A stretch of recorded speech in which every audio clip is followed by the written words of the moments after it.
Hello, hello, hello. This is Rene Manfre with What's Your Passion Podcast. And this is just another podcast where I always try to get the best people on that's going to give information, share knowledge, and just insight on things that are going on in the world, the country. My passion is always really just serving people in all different areas. My name is Rene Manfre. I'm your host. I have two great guests on tonight. One of my partners, Ed Colomb. Ed's been in the truck parking industry for many years, the casino truck stop building and video gaming, so many different areas. Ed has become great friends with Anthony Petitte. Anthony has been in the truck parking industry for many years. He's actually built some companies. And I believe, based off my understanding, you built one of the first truck parking apps or parking companies, and he exited from that company. And now we have the pleasure of working with Anthony and his group with Finpark. So tonight is really just a special night, just to kind of share some insight on what's going on with the truck parking industry, understanding some of the different mechanics that, from Anthony's perspective, what he sees and why he really kind of started this business up again. So Anthony, I do appreciate you coming on tonight, short notice. Again, I watched a lot of your different videos in the past. I've watched some different stories. It was really interesting that I think that you started this business concept, like one of the first ones to kind of start it. I don't know how many years ago, but it kind of grew. And then from there you exited and you had to stay out of the industry for a couple of years for some non-compete. But you were itching to get back into the industry. And I believe Finpark kind of got you back in. Is that correct? Is that somewhere where we are? Yeah, I mean, pretty much spot on, Rene. First of all, thank you for having me on your show. I do appreciate it. Yeah, I mean, so myself and then my business partner, Joshua Walls, who's not here, we pioneered the truck parking spot aggregator marketplace. We're the first marketplace really that ever existed. But most importantly, even before I got into the world of technology, if you will, I started off as an operator myself. I started off helping my late uncle, I should say, to manage his yard and then bring drivers and the driver visibility over to really start parking at his yard. And then in addition to that, we were trying to work out different angles where we could help grow his business and become more profitable. Interesting. So it all started with your uncle, correct? So he already had a truck parking location, like a truck stop or some sort? Yeah, he had a truck parking yard in the south side of Chicago, where I'm originally from. Okay. And he, like I said, even back in, what was this? Honestly, 10, 11 years ago, there was really no visibility of where truck parking locations were across the country. They had existed. In fact, they've been existing for about 30 years, but there's no visibility as to where they are. There wasn't any marketing. There wasn't any brand recognition or awareness. Nobody had a clue where these secure truck parking facilities were located.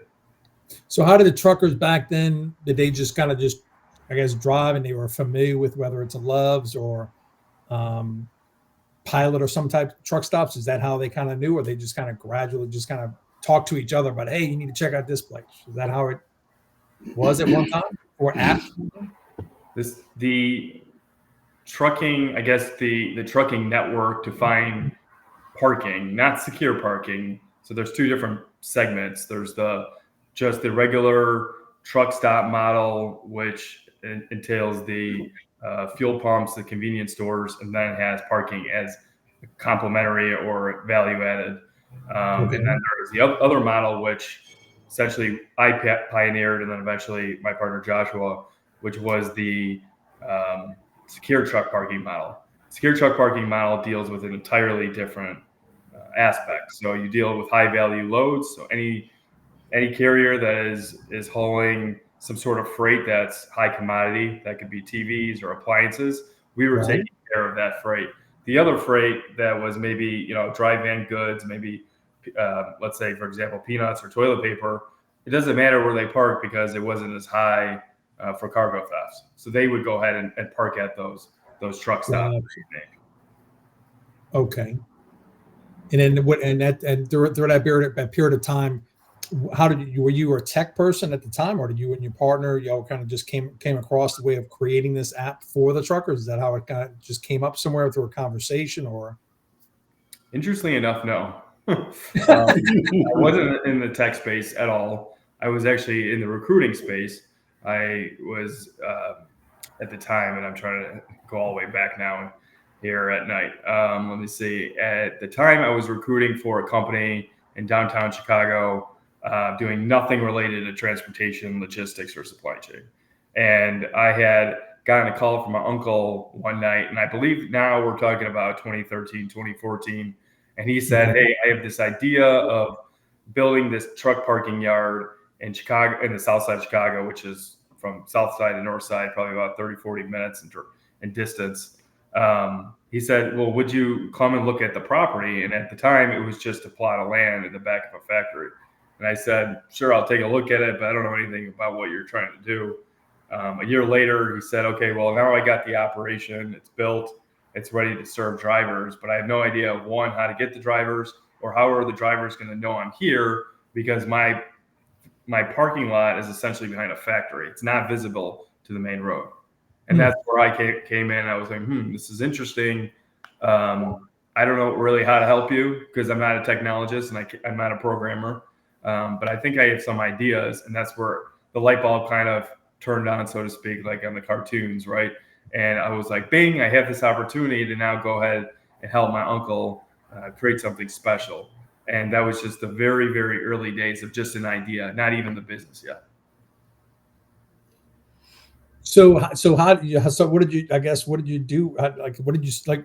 You were a recruiter, so you didn't really understand technology or an app or anything of that nature at the time, right? But you had this location, you had the idea. So what? How'd you kind of grow into that? The next phases. So for the next phase, I did some research on the marketplace itself. How could I build something? How could I even start a website, for example, using the knowledge that I knew of websites, right? And how could I leverage that website to help my uncle? And so I figured that if I create a website, and by the way, it was called truckpark.com at the time. Okay. I could use that website in almost like the old school sales model, right? Smile and dial, where people go to the website, they would search for truck parking. We would rank on the Google search pages, and we would optimize the website so much to that drivers that search for truck parking and search for that specific keyword search would find us on Google or on Bing. And the other side of it was, if we put my uncle's location on the website, maybe I could provide visibility to the drivers that have no idea where, just because the address showed the factory, I would actually on the website I would write in the description, you have to go around the factory, take a left at so and so street, and then there you go. You would have the truck stop, or excuse me, the truck parking location available to you. And that's what really started everything. And then we actually started getting traction.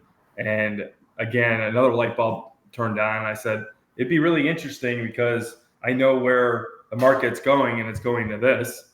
So what if we transferred from the website to the phone and eventually automate the entire process?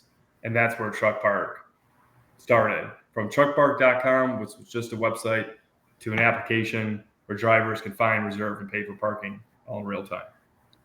Wow. And then from there, so how did you get the how did you really get it out to truckers? Like how did you get it to where truckers knew, or was it just searching? They were just searching for parking and it would pop up, or were you going out there to certain truckers and telling them about the product, or getting it on social media? So let's call that another hurdle or barrier to entry. We built out this app. We actually got funded by a local dev shop in Chicago that not only gave us about $500,000 to build the application, but also additional, I believe, $150,000 or $200,000 to actually quit our jobs and work on this full time. Wow. And that was kind of the day one, maybe brainstorming session is, okay, great. We have this app. It looks really great. We spent about 9 months building it, but how in the world are we going to touch drivers? Because none of us in this room know anything about transportation. There was one guy who I forgot his title. Maybe he was like an operations director. He had a background in trucking, but everybody else who sat in that room had no idea where to go. So that was our largest hurdle in the beginning. But to find the solution, we did start doing social media. We did social media. We actually met in the early days. We would just find these truck drivers on Twitter or Facebook, and we would ask to meet with them. So they were all local truck drivers from Chicago. We would meet with them. We would buy them a coffee, and we would ask them their largest pain points. And we talked to about 100. I would say 85% of the drivers would tell us that truck parking was one of the largest issues. And that's kind of what, I guess, accelerated everything, where we would tell the driver, we have this app, you can find and reserve parking in real time.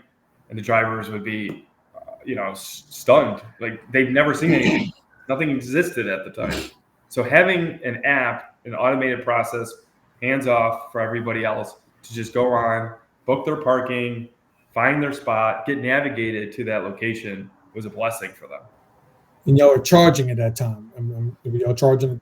How much were y'all charging per night? Or so we always based our model off of the parking lot owner. So when you look at the marketplace, it's not just the app for the drivers, but it's also bridging the two market segments together. The parking lot owner who owns the yard, and then also the truck driver who needs to find parking because they're running against so many different variables, traffic, weather. In 2017, the U.S. government mandated the federal restriction law, which was hours of service, saying the driver can only drive at the time in 2017. It was 11 hours drive time and 8 hours rest break. They've extended it in 2021 to 14-hour drive time and 8-hour rest break. But before it was only 11 hours. Drivers couldn't be on the road for a while. They had to figure out a plan to pull over. And we had to figure that out in 4 years for the driver. So it wasn't until really and we could talk about this later, until my exit in 21 is when the market flipped and it's like, okay, we're going to give the drivers a little bit more leniency. And so they can find safe and secure parking. So that had to increase in 2017, 18, when these changes came, did that increase your business? Did you see a huge increase because of that requirement? Yeah, I would say that. Okay, so let's go backwards for a second. Historically, truck drivers would fill out log books, and the log books would actually, it would just be pencil and paper, and you would submit it in like a copy machine, really submit it to the FSCSA, which is the Federal Motor Safety Carrier Association, and say, hey, I drove my X hours of time, but who knew if that was real, because a lot of them would just fudge the log books. So the federal mandate actually did help us, yes, to answer your question, because it was telling drivers it was enforcing drivers, it's a better word, forcing drivers that they had to pull over a certain amount of time. But at the time, there was nobody else in competition. It was just us. So we would say, hey, listen, I understand that this is a pain in the ass to you, really. You don't want to do this. You're so used to logging, paper and pencil. But we're going to save you guys the frustration by giving you an easy opportunity just to park and book your spot right on this app. And it was that simple. Now, to go back to your other question is like, what do we charge the rates? Well, the operators, the parking lot owners, would actually dictate the cost. They would have their own business set up. My first parking operator outside of my uncle, I rolled up to his location and I noticed that there was a big trailer. I walked in his trailer and he had paper literally stacked from floor to the ceiling. Okay. And I said, well, what is all this paper, and what are you doing with all, these files? And he had cabinets and cabinets full of paperwork. And he said, honestly, this is everything for the truck yard. I have to deal with capturing the data somehow. So I have to ask them their MC number, their DOT number, their names, in the whole 9 yards. Then I have to figure out how I'm going to get payment from them. So I have to get a check, essentially. So, and I said, well, is that a good process for you? Well, I had this is the first parking lot owner. He told me, actually, about 60% of the time the checks bounce. So I was about to say money. and Right. I'm losing money fast, and this business is not going to be very sustainable for me if I keep going this direction. And I said, well, I have a solution for you. We built an app that also works for the parking lot owner, and that application is going to allow you to automate, streamline your entire process. All that paperwork, just burn it. Like, you don't need that anymore because I'm giving you a cloud-based solution. You don't need to use checks anymore either. I built in on a payment system, ACH banking as well as credit card. And he's like, this is like out of this world. How do I jump on that? Sold. Right? The last part of it, and then I'll digress, I promise. The last part of it is the parking lot owner would dictate the rate. So their rate would be $30 overnight, $250 monthly. We would just show that specific rate on our platform. And then just like an Uber or any other, parking provider for cars, we would take our brokerage fee, and we took 25%. So you kind of created. I tell Ed this all the time when I talk to truck companies. We're the Airbnb. You're the Airbnb for truckers. It's just an incredible concept. Yeah, and absolutely. You're just providing the location where people can search, see what's there, see what amenities, if they have a shower, restroom, food, things of that nature. Click it, pay it, and they're booked. Just simple. Yep. Absolutely. So that must have been exciting. Just that whole, I guess, 7 or 8 years, and then so now you get to the point where I'm assuming the company's growing. I'm not sure how many drivers did you have on the app at that time, or how many locations approximation, or. I could tell you that probably, let's say we officially launched the application in 2019. I would say in 2020, and again, now getting into the pandemic, things were very dicey. Nobody knew what direction anything was going to go. Everything was starting to get shut down, especially in states like Illinois.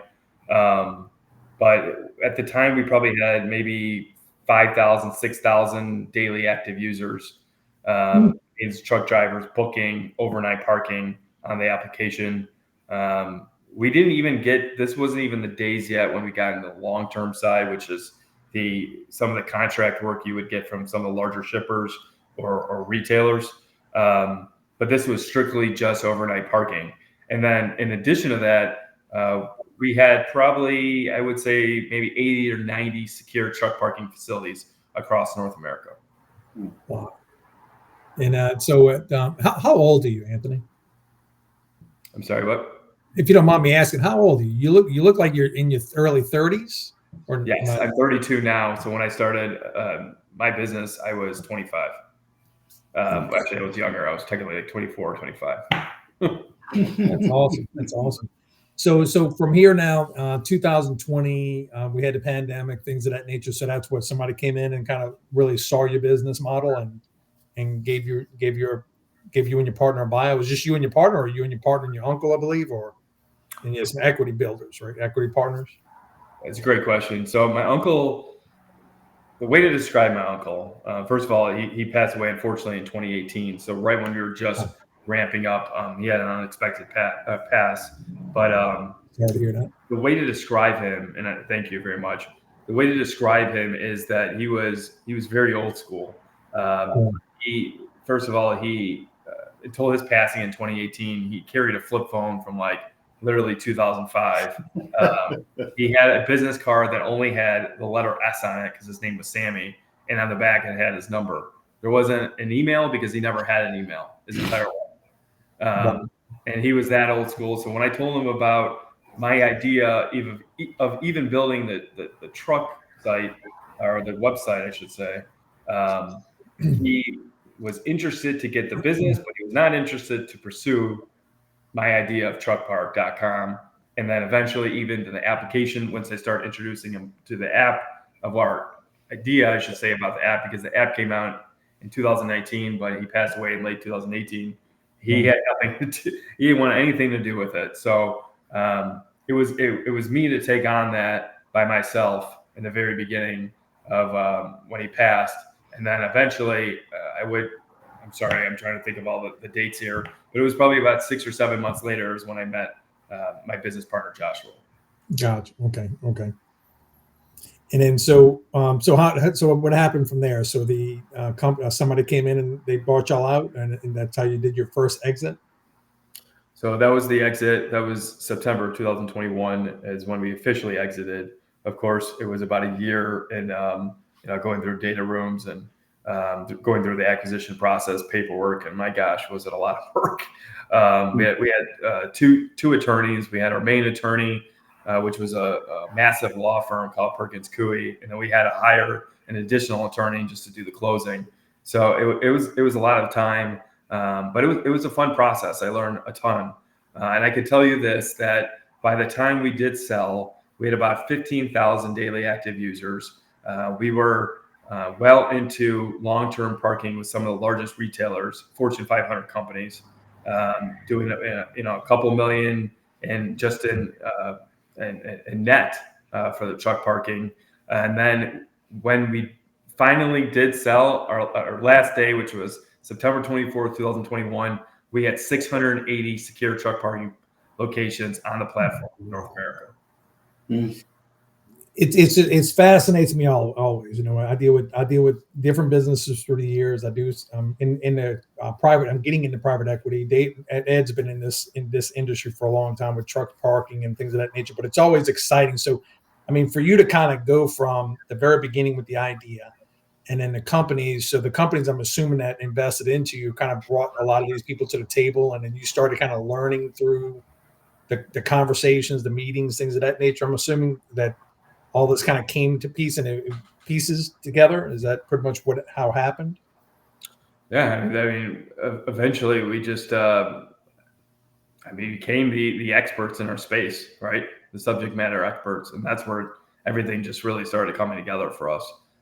Just because we started building out, more products first of all, and we started to get more, clout in the industry, if that's the best word. People started realizing how much good we were doing. We're solving a huge problem. 3.2 million truck drivers. Only at the time, it was 250,000 available spaces. It was a completely untapped, lopsided market. And as soon as we started making waves in the industry, people began to trust us. Fleets were interested to use our platform. Drivers were so excited that we were finally solving a solution that they've been literally on their hands and knees praying for somebody to fix for about 30 years. Wow.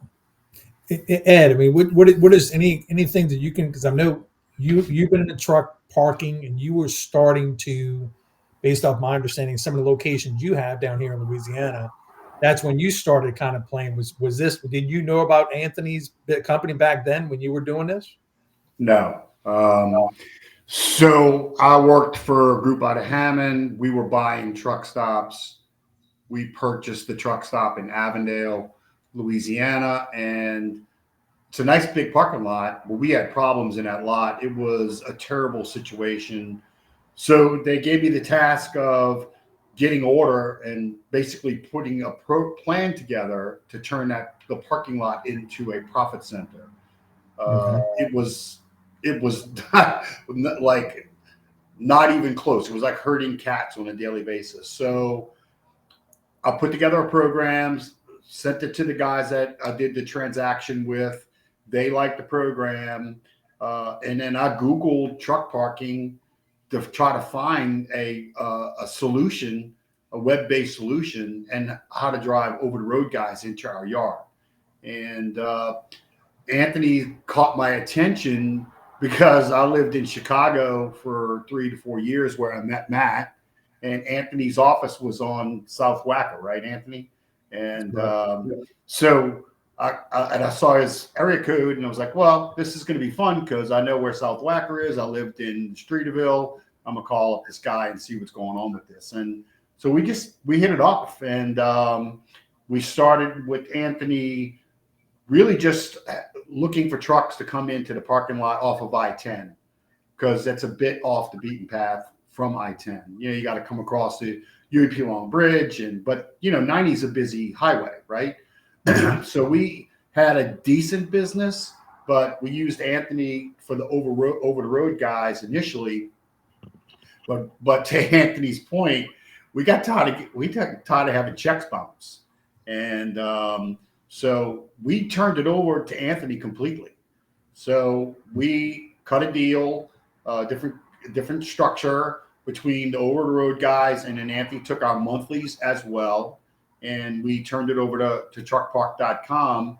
We had one guy that was kind of a geek, and no offense, Anthony, and he dialed into, because I'm a geek, he dialed into Anthony's program.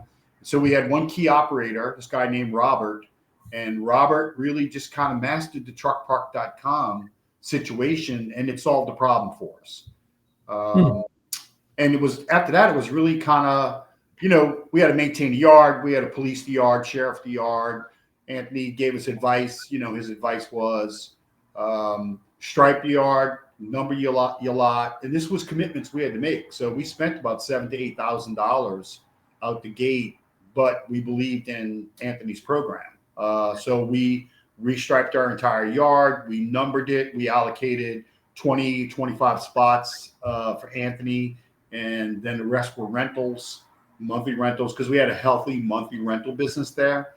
And we got tired of chasing money, and Anthony chased our money for us. And it was a lot nicer to get it ACH to the account other than, having, because I could tell you as an operator of truck stops for a big part of my career, there's always a conspiracy between the girl in the cashier booth running the fuel desk and a truck driver.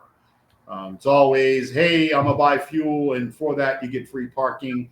Man, that's just a 20 slipped across the counter, and the guy goes down the road, buys a cheaper fuel, and you get a bunch of spare tires left in your yard because he's changing tires in your yard.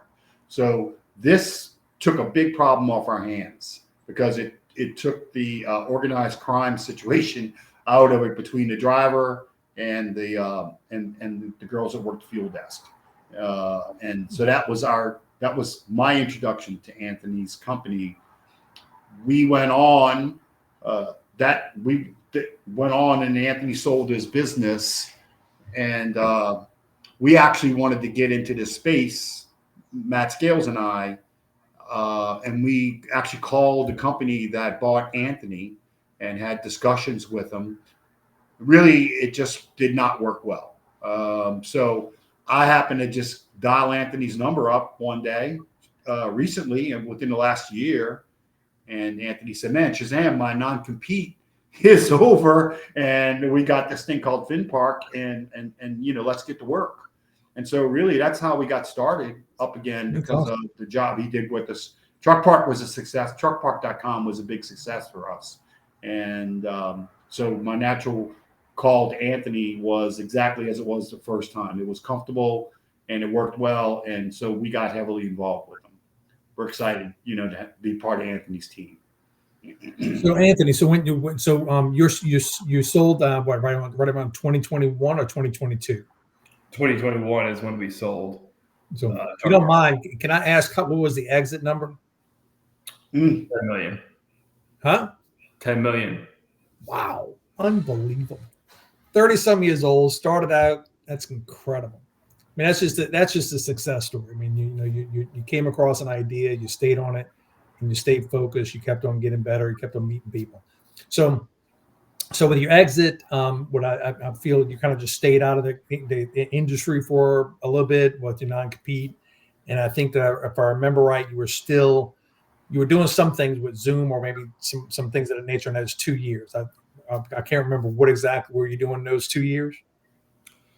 So in 2021 again, it was September 2021 when we sold, and from September to April of 2022 is when I transitioned with Relay Payments, which is the company that acquired us, and then in 2000. I'm sorry, it was probably the same year. So April 2022, I transitioned to a full-time consulting gig with a company out of Irvine, California. And that company is a transportation management system, which is pretty much technology all over again to help this time shippers, right? Giving tools to shippers to find qualified carriers. So I learned an entire new side of the business, which was really helpful into what we're doing here today at Finpark. And then when I think somebody reached out to you from, which it was Finpark or Finlock Financial, I believe they reached out to you, but you were still kind of like not ready with the non-compete. And then when it was time, you kind of started with Finpark. Is that correct? Mm-hmm. So in late 2022, I got a call from a friend of mine named JD Redmond. And at the time, or for a while now, he's been chief revenue officer of a company called VHub, which happens to be our sister company. And he said, hey, listen, I know you're in your non-compete until April or May of 2023, but I really need you, buddy. Like, I need you to come over and, start a truck parking division. Just basically do what you already did at Truck Park. But I really think that this is going to be huge if we can work together. I'm building out this marketplace that allows carriers to reposition trailers and rent trailers in real time, and adding truck parking is just icing on the cake. I would love for you to come over and you and I can crush it together. And at the time I was like, well, in my non-compete, I literally can't even talk to you about parking. But it is something that I'm interested in because, again, it's a legacy business for me. I really continue to do the truck parking business because of my late uncle, especially when he passed away, and because we had such a good rapport. My uncle was like a second father to me, so I wanted to continue building in his name, and I still do that today. So when he had asked me, it was more than just asking me, hey, can you come over and help me out? It was more like, of course, once my non-compete is over, I'm going to go help and build this business because I'm going to continue on what my uncle did for me. Yeah. Do y'all still own that parking lot, that with your uncle's parking lot, or did y'all just sell that also throughout the year? He owned it until he passed, of course, and then my aunt, she just couldn't, operate it herself, so she had sold it, I believe, sometime in late 2019. Gotcha. Okay. So I guess non-compete's over. You're talking to your friend. Y'all kind of come up with Finpark, and I know Jim part of Finpark already, or Jim was part of the VHub, which is like the trailer repositioning marketplace. And then when JD had asked me to come over, I needed a team, and so Jim, because he was consulting, he was never full time with either VHub nor Finpark, but he was consulting. Then he was able to be hybrid and consult with both. And that's where Jim and I really became friends, is because we were talking every single day. He's the architect of the technology.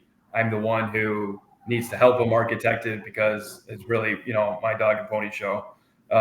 So at the end of the day, Jim and I got real close. We, got our feet wet, where he was like, I'm going to continue, helping you build out whatever product you need. I'll architect it. I will talk to the developers, and I will do all the works in the back end. You just do the front end. You build the business like you're used to. And that's how Jim and I became close. Jim's like it's like a encyclopedia. It's just listening to him. He really is. Yeah. Between him and Ed, it's like, geez. So here we are. Today's 2024. I got involved with Ed because I have a transportation business with crew changes. So I do crew changes for boats on the rivers. So I'm up and down from here to Texas to Arkansas on a weekly basis. Tomorrow I got to go somewhere, I'm not sure. But when Ed, we're working on an EV charging station concept, and he asked me if I would be interested in working with him and Matt on this concept with Finpark. When I started researching it, it was like, wow, this is pretty interesting. The more that I'm on the road at 10, 12, 1 o'clock in the morning, I'm seeing these trucks more and more. And it really kind of started dinging my brain. So I've been stopping at different locations that have parking. So that's where I kind of got involved with Ed and them. But it really is more and more I'm seeing it. It is the Airbnb of truckers. So from where Finpark is right now, based off my understanding, I know y'all have like 20, 30,000 plus signed up. I think it's just now starting to roll out. So y'all really kind of put this together in the last year. Am I correct? Where it's kind of starting to take that snowball? Yeah, we spent time building the application, of course, and again, just the app part of it. We have a couple more products coming to market, which I'm excited about that Jim helped build as well. But yes, to answer your question, the app came out, or we went to market. Let's say we go to market in August. So it hasn't even been a full year yet where the app has been, live publicly and people have been using it. But just like any other business, the first year is always the hardest year because you have to rebrand. There's brand recognition, awareness, getting out in front of drivers, which is the hardest market, right? Again, going back to the total addressable market, it's 3.2 million truck drivers. Out of the 3.2 million, that's about, I should say the 3.2 million truck drivers are semi-trailers, like 18-wheelers. There's about 11.2 million RVs, about 13 million box and straight trucks, and about 300,000 Sprinter vans. That's all in one market. So you just imagine you have to penetrate all of those millions of trucks out there. It takes some time, but you know what? It's a powerful tool, and I'm really excited to see it explode all over again. No, it's exciting. I get excited every time we talk about it because it's like the very beginning of what you did back in 2013. And now you're at it with the experience you have, the technology now you have financial backing, plus you have really a great team. So what are y'all foreseeing, I guess, over the next 2 to 3, 4 years? Are y'all seeing this just, and I didn't really think about it from the RV perspective. So it's not just for truckers. It's actually for any type of RV or different place, people who want to store or park, and they can reserve those locations. And I know we're trying to create Pro Park, which is basically 150 to 200 spots to where people can reserve. So that's exciting. But that's really, I guess, what I'm starting to see. It's not just for truckers. It's really for anyone who's looking to park their vehicles and store their vehicles in a safe environment, just kind of like self-storage units in a way. Am I correct by saying that? Mm-hmm. That's spot on. Anything I would say from Class 4 to Class 8 trucks, Class 4 starting again at your Sprinter vans. So anything that can hold cargo, right? Because you're not talking about your cars. That's a whole other space. It's very lucrative space, but that's not the space I'm in. What we're talking about is your Sprinter vans all the way up to your 18-wheeler trucks. Right. Rene, if I could just add, we had a great work session yesterday with Anthony on marketing, which, we have to do some more homework on our side, but the support we're getting from Finpark and from Anthony's parent company we're excited about that because that's going to really help us kind of dial in and up our marketing side, our game, right? We've got 5 lots in Louisiana that our goal is to really get those guys up and running. Because, Louisiana's a small state. There's a lot of truck stops in Louisiana, but they're really just big convenience stores because they want to do gambling, right? So although we've got a lot of opportunity, the spaces are small. I mean, lots down here are 5 acres, 50 parking spots. That's primarily the market you're going to hit. We have some 100, 150 spots. Avondale, we had 125 spots, but this is we're dealing in a regulatory environment down here, which that is a hurdle, barrier of entry hurdle right there as well, because everybody's concerned about anything they do is going to affect their gaming, their casino. So we're really going to push over the next couple of months to get these 4 lots with a family that's out of Texas. They got Vinton, New Orleans, 3 lots, 1 in Macomb and 1 in Tallulah. And one of the things that Anthony brought up, which is exciting, is because Anthony brought up his issue of throwing pizza parties for truck drivers, which is a great marketing tool that he's used. So these are a pizza party. A pizza? Yeah, a pizza. Pizza. Oh, Anthony's he's a big pizza guy. Right. Pizza party. Yeah, pizza party. Yeah. Come on. You know a pie. Come on. What are you talking about? I heard pizza. And I said, pizza. Hey. So, our push over the next couple of months is going to be working with Josh and with Anthony is going to be, Joshua, is going to be driver engagement. Going out, meet the drivers, sell the story, show them the app, teach them the app, and just personal one-on-one with drivers, because a driver can make you or break you. They can, if you meet them, you ingratiate yourself to them, you give them a good service. And Anthony can speak to this much greater than I, but a driver will take you down the road with him. And everybody he talks to in his driving social circle, man, that'll just start ultimately just evolving organically. And you'll have guys that you never met before that are on the app, but they came from some guy in New Orleans that had not a pizza party, but maybe a crawfish boil or a barbecue in a parking lot. So we're really excited to start the driver engagement program on a local level, because we can, small market Louisiana, we can test it and we can control it. And then we can take it to California, where we have a rep, and to Oklahoma. But the marketing session we had with Anthony yesterday and his team was really spot on and really was phenomenal. Very thankful for that, Anthony. Your website, Finpark.io, is incredible.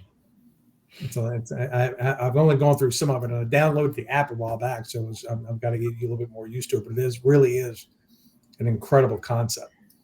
So, so I know right now with Ed and Matt, I know we're in the process of trying to do the marketing. You're trying to learn more about that, and so different ideas are coming up. So what you're seeing right now, from your perspective, Anthony, are you dealing with just individuals like us in different parts of the states that are wanting to do things like this, or is it just still kind of like infancy stage where you're still getting it out there for individuals like us? I mean, I'm just kind of curious. Are we one of the beginners with you in this concept? Yeah, we're dealing with everybody. So if you're saying from a standpoint or perspective of an operator, we have operators that are mom and pops that might own one or two locations, and then we also have parking lot owner operators on our platform that have 20 to 30 locations, and they have they're usually regional operators. They'll own a certain market, for example, like Atlanta, Georgia, and they might have 15 to 20 different parking lots within that portfolio in Atlanta, Georgia, but it's not necessarily mean it's nationwide. But yes, we have about, if I remember the math correctly, it's like 325 secure truck parking lots to date, and around 25,000 overall spaces. Wow. Yep. And that's only in 8 months that we've done that. So again, it took my business, Truck Park, 7 years to get to 680. And we're already in 8 months at 325 locations. Wow. Incredible. Hey, you guys never saw me. I wasn't here. You never saw me. Is that where all that sound's coming from? I can neither confirm nor deny. Look, it's New Orleans. You're always going to hear a siren. So, yeah. So, Rene, what? Yeah. Yeah, it's like being in Chicago. You never going to be far from the siren. It'd be funny if the squad just pops in there and then brings one of y'all. Hey, the good news is, hey, we're in the middle of a podcast, officer. Right, yeah, but think of the numbers. I don't run. See, the good news is, since I don't drink anymore, I don't worry about running. So that's why I heard a siren. I just sit still now. A couple of years ago, I'd have been out the door. Hey, see ya. But Rene, one of the things that about Finpark and the app and the dashboard, that application is so robust for an operator. So when Anthony speaks of operator, he's speaking of a truck stop or parking lot operator, right? So it's a marketplace. You got drivers on one side of the marketplace, and then you have operators, lot owners, right? So a lot owner can be, being someone who's used a program like this, a lot owner can be, and Anthony, please, jump in when you want, can be as engaged through the dashboard as they want, or they can be as hands-off as they want. Because if they don't want to be in the dashboard, they don't want to do reporting, they don't want to see all the gee whiz that Jim and his team have built into Finpark. It's like we were in Avondale. We weren't that engaged as owners. We just got checks from Anthony. Or on the other hand, if you've sat through a demo and you see the power of this app and the dashboard side for the operator, really there's really nothing out there that I believe competes with us. It's a very robust program, and the application is simple for a driver to use, which is the other side of the marketplace, is the driver and the simplicity to download the app, sign up, and go. So that's what I like about the program. As an operator, we had the option of either being engaged or not, and we chose to not be. So, anyway, Anthony, I'll leave it up to you for further. You got a question? I know I have a question. Is that you, Andy? You have a question? Yeah, that's me. Hey, so for the app, what's that? I see a goatee. What comes up in the chat? Oh, my hat, you're saying? Ignore that. Ignore the man behind the green curtain. Goatee wannabe. It's a long story. Anyway. All right, we get it. My question is, obviously this is geared towards the trucking industry, but as I mentioned earlier, I think before you came on there, Anthony, that I do a lot of traveling, and I have a travel trailer. So I'm always looking for, I'd rather stay at a truck stop with that overnight anyway. But so is this an app that's solely geared towards truckers, or is this open market to anybody? And if so, what would be the benefits of a non-trucker to get the app? I would really, I mean, if you have an RV, it would probably make more sense. Usually I shouldn't say it's the parking lot owners usually don't allow cars or anybody just coming off the street to stay at the locations. It sounds like most of the time you would want to stay at these locations because they're, one, very secure, right? So they're fenced perimeter, they're gate managed. Some of them have manned guards. Some of them have wonderful driver lounges that have 50-inch TV with nice and comfortable couches, bathrooms, showers, food, vending machines, the whole works. So I agree. I mean, anybody coming off the street would love to stay at one of these locations. Unfortunately, I think they're just trying to, have the truck drivers have the best experience. The truck drivers, hauling these big 53-foot haulers around that they gotta, twist and turn, and the axle can only go so far before it falls off the trailer.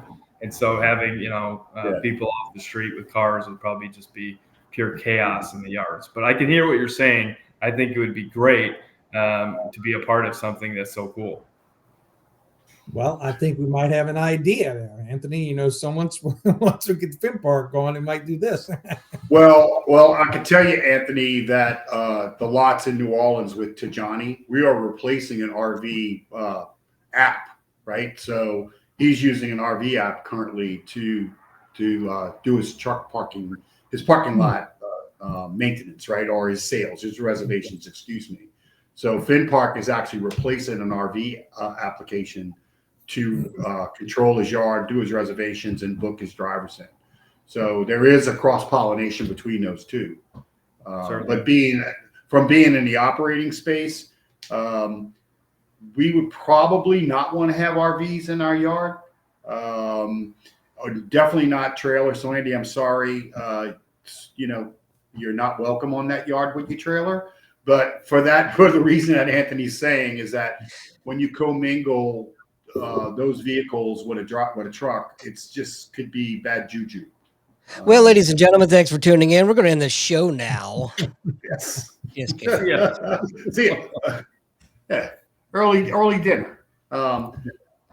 So I think, but that you bring up a good point, Anthony and Rene, if you don't mind, if we could just kind of talk a little bit about the truck parking lot opportunity, building lots, and development. We got 10 minutes, whatever y'all want to talk about. So you want to spin that off, Anthony? Or Sure.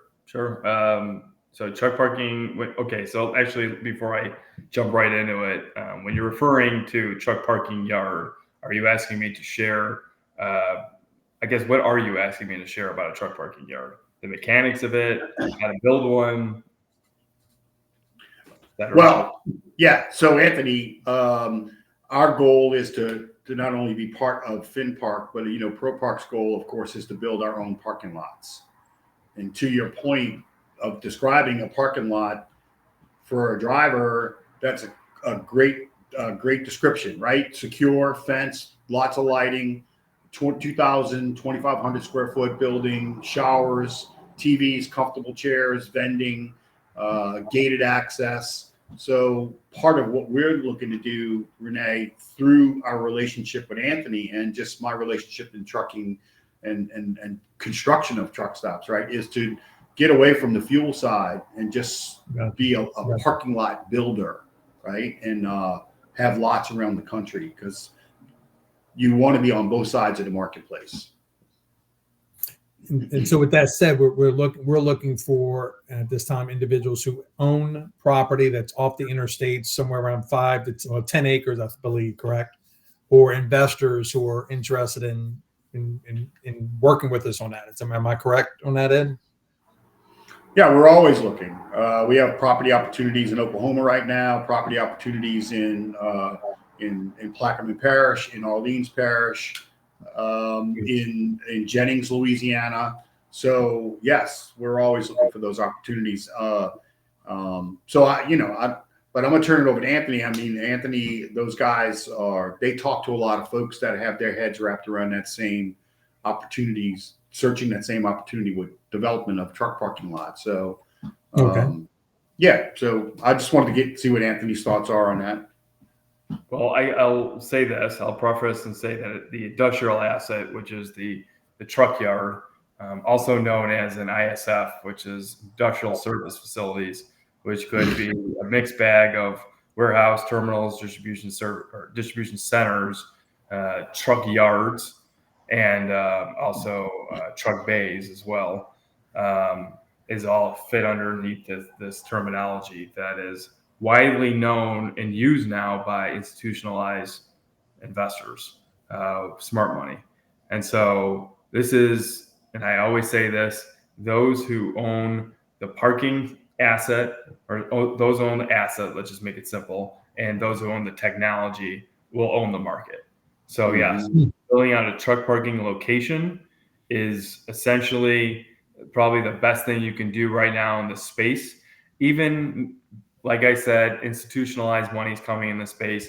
You have more mom and pops and more larger operators starting to assemble than you've ever seen before. It doesn't matter because we're not even scratching the surface.